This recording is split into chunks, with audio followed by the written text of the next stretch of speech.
3:23 நீ பயமின்றி உன் வழியில் நடப்பாய், உன் கால்கள் இடராது. பாருங்கள், இந்த நாளில் கூட ஆண்டவருக்கு பயப்படு வாழ்க்கை வாழும்போது நம்ம பாருங்கள், எது குறித்தும் நம்ம வாழ்க்கையில் பயம் வராது. ஏன்னா நம்ம கால்கள் எந்த நேரத்தில் இடராதபடி கர்த்தருக்கு நம்ம பயந்து நடக்கும்போது நம்ம கால்கள் இடராது. இந்த நாளில் கூட பாருங்கள், இந்த வயது வார்த்தை போல் உங்கள் வாழ்க்கையில் நீங்கள் ஒரே ஒரு தீர்மானம் விடுங்க.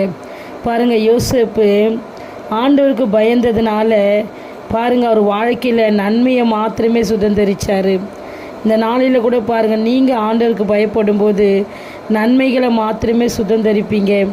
பாருங்கள், எல்லா சூழ்நிலையிலும் யோசேப்போடு கூட கர்த்தர் இருந்தார். ஏன்னா தேவன் பாருங்கள், ஆண்டவருக்கு எல்லா நேரத்திலும் ஒவ்வொரு நிமிஷமும் அவர் பயந்ததுனால அவர் வழியில் அவர் பயமில்லாத நடந்தார். அவர் கால்கள் இடராதபடி இருந்தது. எதை குறித்து கலங்காதீங்க. God bless you.